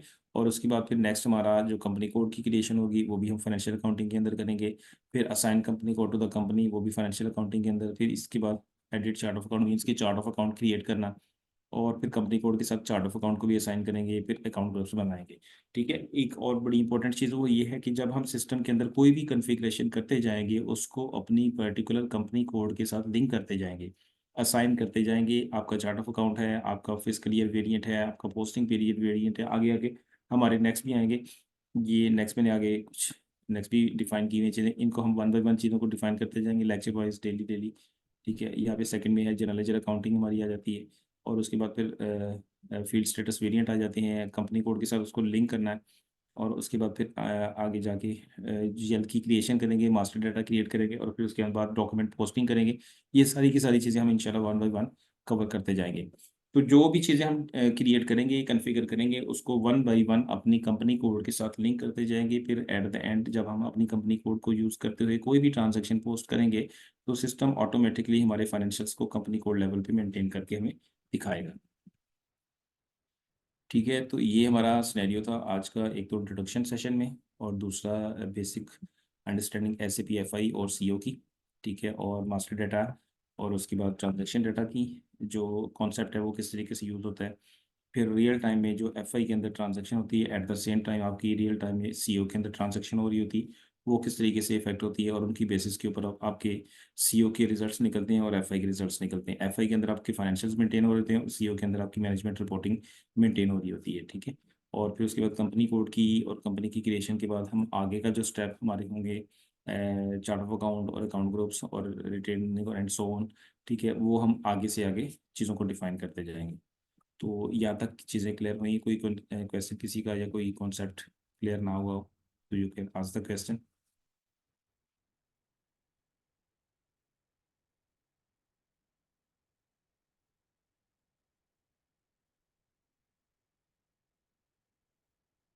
Any questions?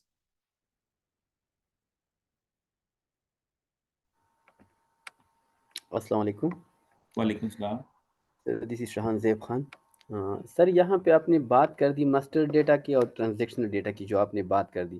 तो जी जी। मास्टर डेटा को फर्स्ट टाइम हम जो मेजर प्रोजेक्ट है, जिस तरह आपने एसेट की बात की या जो आपने अकाउंट रिसीवेबल की बात की, उसी के बेसिस के ऊपर एक मेन कोड हम बनाएंगे और फिर उसी मेन कोड के सब कंपोनेंट पे हम ट्रांजैक्शन कोड क्रिएट करेंगे।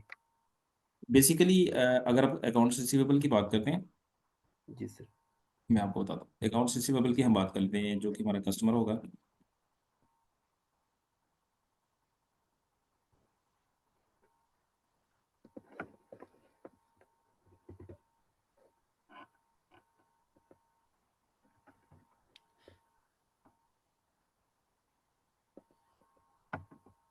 अब अकाउंट्स रिसीवेबल में फॉर एग्जांपल हमारा एक कस्टमर है, जिसका हम नाम रख लेते हैं कोई यूनाइटेड इंडस्ट्रियल।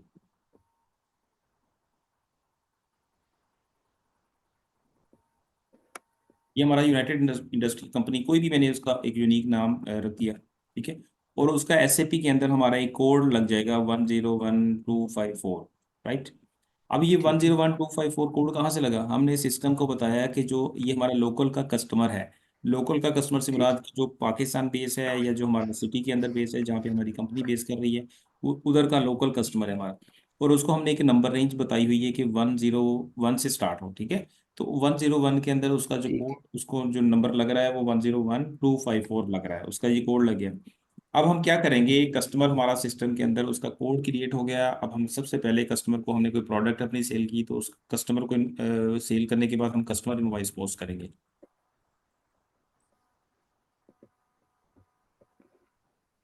ठीक है। कस्टमर इनवॉइस हमने सिस्टम के अंदर पोस्ट कर दी, इसको क्या हम कहते हैं? Transactional data. This is master data. ठीक। ठीक है। ये हमारा मास्टर डाटा राइट। हो गया।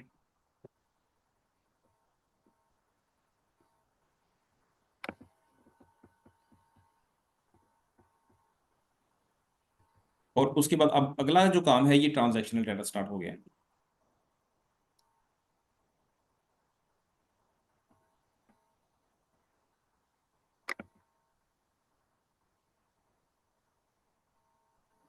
इसमें क्या होगा, कस्टमर इनवॉइस होगी, कस्टमर में हमारी सेल डेबिट हो जाएगी, कस्टमर डेबिट हो जाएगा, और सेल क्रेडिट हो जाएगी। ठीक है। हमारी ये एंट्री हो जाएगी, ये डेबिट हो गया, क्रेडिट हो गया। ठीक है। ये हमारी सेल इनवॉइस होगी, या कस्टमर इनवॉइस इसको हम कहते हैं। उसके बाद नेक्स्ट ये सारा का सारा मास्टर हमारा ट्रांजैक्शनल डाटा है। दिस इज ट्रांजैक्शनल डाटा, ठीक है, and this is master data. Master data आपका एक दफ़ा क्रिएट होगा, ट्रांजैक्शनल डाटा आपका मल्टीपल टाइम क्रिएट होगा। जब आपने एक कोड क्रिएट कर दिया उसके बाद कस्टमर की इनवॉइस भी पोस्ट करेंगे, कस्टमर की पेमेंट भी करेंगे, ठीक है। जब आप कस्टमर की पेमेंट करेंगे तो आपका बैंक अकाउंट जो होगा, बैंक इनकमिंग का, वो आपका डेबिट हो जाएगा, मीन कि आपके पास पैसे आ गए फ्रॉम कस्टमर, ठीक है। तो ठीक। और जिस कस्टमर से पैसे आएंगे उसी का अकाउंट डेबिट हो जाएगा और ये वाला अकाउंट आपका बैंक का अकाउंट क्रेडिट हो जाएगा, मीन्स कि आपके बैंक के अकाउंट में पैसे आ गए, ठीक है। ये ट्रांजैक्शन भी हमारी इस ट्रांजैक्शन को भी हम ट्रांजैक्शनल डाटा ही कहेंगे, ठीक है। ये आपकी सेकंड ट्रांजैक्शन हो गई। सिमिलरली जब हम आगे जाके बैंक रिकन्सिलेशन करेंगे, वो तो लास्ट का स्टेप है कि जब हम बैंक रिकन्सिलेशन करेंगे तो यही हमारी ट्रांजैक्शन जो उठ के मेन के अंदर चली जाएगी। एनी हो, यही स्नैरियो हमारा अकाउंट्स रिसीवेबल वाला अकाउंट्स पेबल के अंदर होगा, जिसमें हमारी सबसे पहले हम अपने वेंडर का, अपने सप्लायर का सिस्टम के अंदर एक कोड क्रिएट करेंगे, उसको हम कहते हैं मास्टर डाटा, ठीक है। और उसके बाद हम कस्टमर वेंडर की इनवॉइस पोस्ट करेंगे। वेंडर्स ने कुछ परचेजिंग की है तो जाहिर है वेंडर की इनवॉइस हम अपने सिस्टम के अंदर पोस्ट करेंगे, तो उसको हम कहेंगे ट्रांजैक्शनल डाटा पोस्ट कर दिया। सिमिलरली जब वेंडर को पेमेंट करेंगे तो उस टाइम भी हम एक ट्रांजैक्शन पोस्ट करेंगे जिसमें हमारा वेंडर डेबिट होगा और हमारा बैंक का अकाउंट जिसके थ्रू हम पेमेंट कर रहे हैं, जिस बैंक के थ्रू कर रहे हैं या कैश कर रहे हैं, वो अकाउंट हमारा क्रेडिट होगा, तो उसको भी हम ट्रांजैक्शनल डाटा कहेंगे। बट जब तक आपका सिस्टम के अंदर मास्टर डाटा एग्जिस्ट नहीं कर रहा होगा, यू कैंट पहुंच the transactional data. Transactional data तभी पॉसिबल है पोस्ट होना जब आपका आपके सिस्टम के अंदर आपका मास्टर डाटा क्रिएट हुआ होगा। अगर आपका मास्टर डाटा क्रिएट नहीं हुआ आपके सिस्टम के अंदर, आपकी कस्टमर या वेंडर का कोई कोड क्रिएट नहीं हुआ, तो आप उसमें ट्रांजैक्शन कहाँ पोस्ट करेंगे, ठीक है। तो this is the basic thing कि आप पहले मास्टर डाटा क्रिएट करेंगे किसी भी चीज़ का। अगर आप जीएल की बात कर रहे हो, आप रेंट एक्सपेंस पोस्ट करने लगे हो, रेंट का जीएल सिस्टम के अंदर एग्जिस्ट करेगा, देन आप उसमें ट्रांजैक्शन पोस्ट करेंगे। जी इस दफ़ा हमारा रेंट जो है वो 50,000 हमने पे किया, किस जीएल को डेबिट करेंगे, रेंट का कोड क्रिएट करेंगे, रेंट एक्सपेंस का, देन आप उसमें ट्रांजैक्शन पोस्ट करेंगे। फॉर एग्जांपल अगर आप रेंट की एंट्री पोस्ट करती हैं, रेंट एक्सपेंस आपने पोस्ट करना है, उसके लिए आप रेंट का जीएल क्रिएट करेंगे, ठीक है। बिल्कुल। उसको हम कहेंगे ट्रांजैक्शनल मास्टर डाटा, ठीक है। और उसके बाद फिर आप उसकी रेंट की जब एंट्री करेंगे,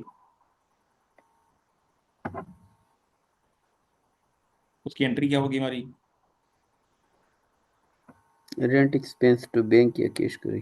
रेंट एक्सपेंस आपका डेबिट हो जाएगा, ठीक है, ये डेबिट हो गया, और इसके अगेंस्ट आप बैंक या कैश आपका क्रेडिट हो जाएगा, सही।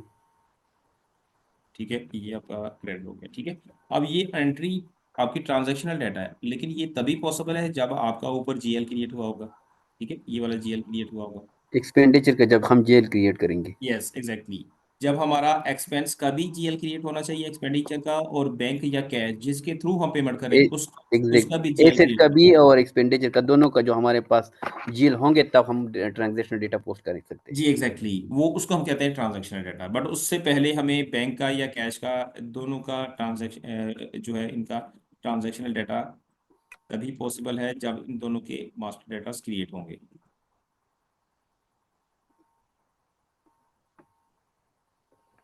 ठीक है। तो ये है बेसिकली डिफरेंस ट्रांजैक्शनल डाटा में और मास्टर डाटा में, कि हम मास्टर डाटा पहले क्रिएट करते हैं, चाहे वो जीएल का हो, वेंडर का हो, मास्टर कस्टमर का हो, एसेट का हो, किसी भी चीज का हो, देन फिर उसमें ट्रांजैक्शनल डाटा पोस्ट होता है। Okay alright, thank you sir. जी, any other question from anybody? अस्सलाम वालेकुम सर। वालेकुम सलाम। सर ये अकाउंट रिसीवेबल और अकाउंट पेएबल की रिकन्सिलिएशन किस तरह होगी इसमें? अकाउंट्स रिसीवेबल और पेबल की रिकन्सिलेशन नहीं होती। अकाउंट्स हमारे जो जीएल्स होते हैं, रिकन्सिलेशन होती है हमारी अकाउंट्स रिसीवेबल की अकाउंट्स रिसीवेबल के अंदर ही, और अंदर पेबल की ही पेबल। उसकी बात कर रहा हूँ। जी जी इंडिविजुअल कस्टमर का जो बैलेंस आता है और पूरा अकाउंट रिसीवेबल में जितना टोटल बैलेंस है जी आपस जी। में, दोनों का रिकन्सिलिएशन, वही बात कर रहा हूँ। अच्छा, इसमें रिकन्सिलेशन हमारी एसएपी के अंदर रिकन्सिलेशन हमारी इस तरीके से होती है कि सबसे पहले हम एक सिस्टम के अंदर एक इनवॉइस पोस्ट करते हैं, जैसे कि हमारी 50,000 की इनवॉइस पोस्ट हुई है कस्टमर की, ठीक है, 50,000 डेबिट हो गया और उस सेल हमारी 50,000 की क्रेडिट हो गई। अब ये जो 50,000 से हमारा सिस्टम के अंदर जी। कस्टमर का कोड स्टैंड कर रहा है रेड रेड साइन के साथ। रेड साइन का मतलब एसएपी के अंदर रेड साइन कहते हैं जो स्टैंड कर रहा हो, जो रिकंसिलिएशन जिसकी भी रिकंसिलिएशन पेंडिंग हो, ठीक है।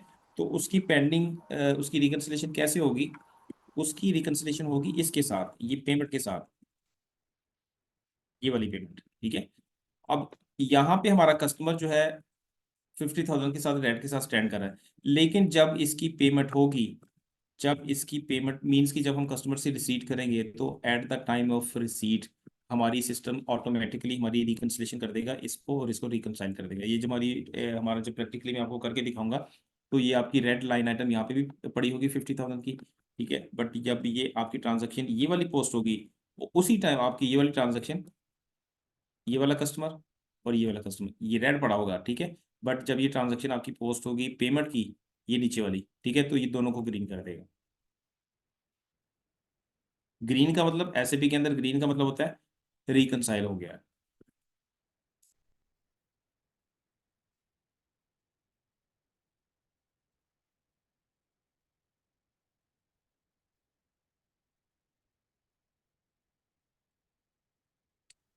जी सर। ठीक है।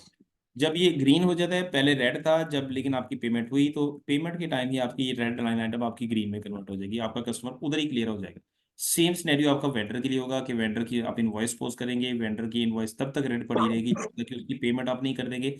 जब आप पेमेंट करेंगे तो ऑटोमेटिकली वो भी क्लियर हो जाएगी। और तीसरी चीज होती है जो हमारी बैंक हमारे जो जीएल्स होते हैं, जो यहाँ पे मैंने एक्सप्लेन किए थे, ठीक है।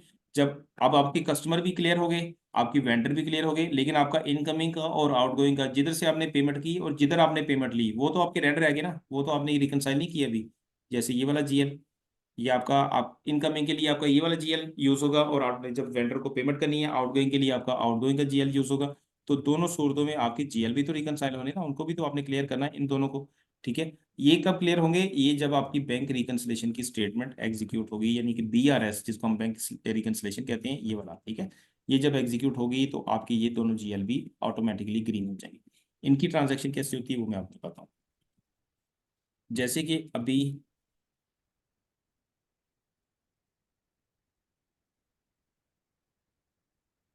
जैसे हमारी ये फाइनल ट्रांजैक्शन हुई है कि हमने कस्टमर को पेमेंट की, तो हमारा कस्टमर तो क्लियर हो गया, ये ग्रीन हो गया, ठीक है। हमारी इनकमिंग की लाइन आइटम तो रह गई नहीं, ठीक है। बीआरएस जब हम एग्जीक्यूट करते हैं तो क्या होता है वो मैं आपको बताता हूँ। ये हमारी बीआरएस है, बीआरएस कहते हैं बैंक रिकंसिलेशन को, ठीक है। उस टाइम हमारा जो मेन का अकाउंट, ये वाला अकाउंट होता है इनकमिंग का, ये डेबिट हो जाता है, और बैंक मेन अकाउंट ये आपका डेबिट हो जाएगा। कि बैंक का मेन अकाउंट हमारा डेबिट होएगा और बैंक का इनकमिंग का जीएल क्रेडिट हो जाएगा। अब ये वाला जीएल और ये वाला जीएल, ये आपका कंट्रा हो जाएगा, कैंसिल हो जाएगा, तो ऑटोमेटिकली आपकी एंट्री क्या पोस्ट होगी? Main bank to customer account. कि आपका मेन का अकाउंट डेबिट हो जाएगा, कस्टमर का अकाउंट क्रेडिट हो जाएगा। मीन कि आपके इस कस्टमर से आपके मेन अकाउंट में पैसे आ चुके हैं, और आपकी ये दोनों लाइन आइटम्स क्लियर हो जाएंगी, ग्रीन हो जाएंगी eight the time of BRS, bank reconciliation की टाइम। मीन्स के आपकी जब कस्टमर की आपने पेमेंट रिसीव की तो कस्टमर की लाइन आइटम आपकी इधर ही ग्रीन हो गई, ठीक है। लेकिन जब आपके इनकमिंग का भी जीएल रह गया, ठीक है, वो कब क्लियर होगा? जब आपकी बैंक रिकंसिलेशन चलेगी, ठीक है। उस टाइम आपको यही वाली अमाउंट उठ के आपकी मेन में चली जाएगी, और इनकमिंग का जीएल जो कि यहाँ पे डेबिट हो रहा था यहाँ पे क्रेडिट हो जाएगा, और ऑटोमेटिकली आपका एंट्री आपकी customer main account to customer हो जाएगी। ओके। सेम सिनेरियो आपका वेंडर के लिए होगा। जब आपका वेंडर की ट्रांजैक्शन बीआरएस एग्जीक्यूट होगी तो आपका आउटगोइंग का जीएल डेबिट और मेन का अकाउंट क्रेडिट हो जाएगा, तो आपकी एंट्री ऑटोमेटिकली वही होगी, vendor to main account. Is it clear? Clear sir.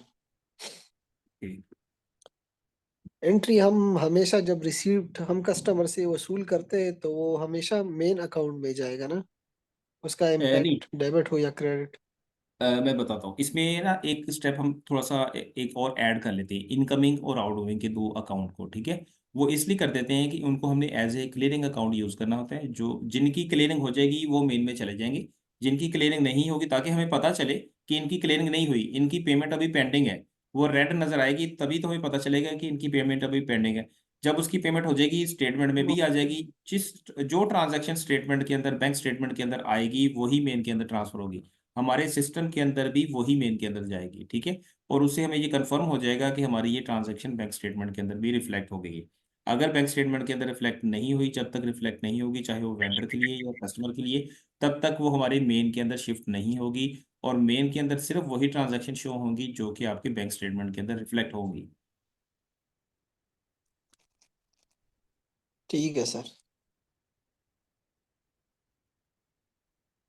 जी, any question?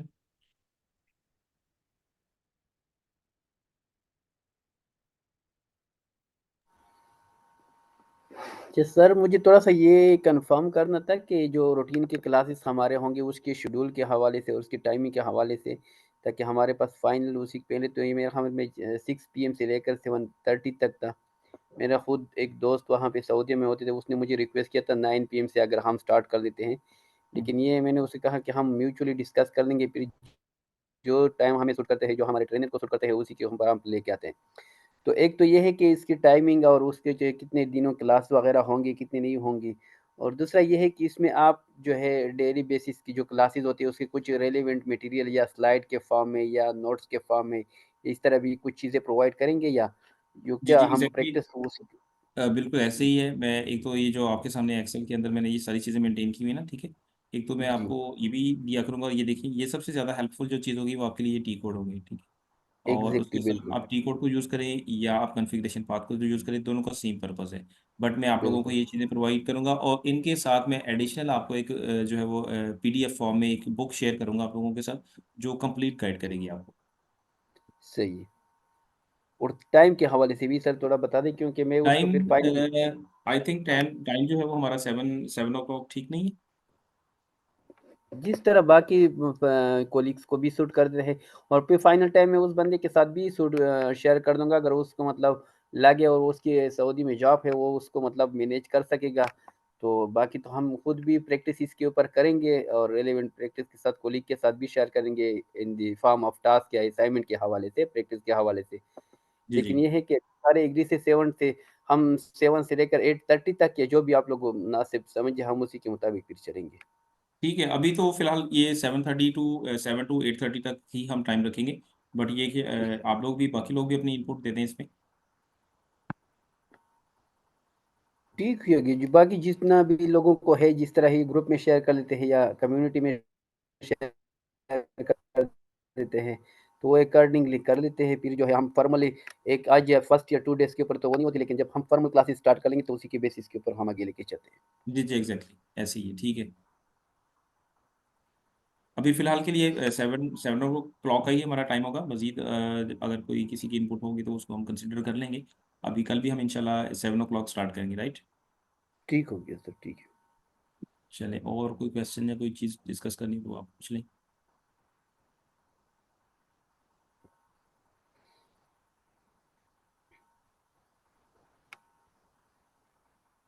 Thank you sir. Okay, no more question, चलें, थैंक यू।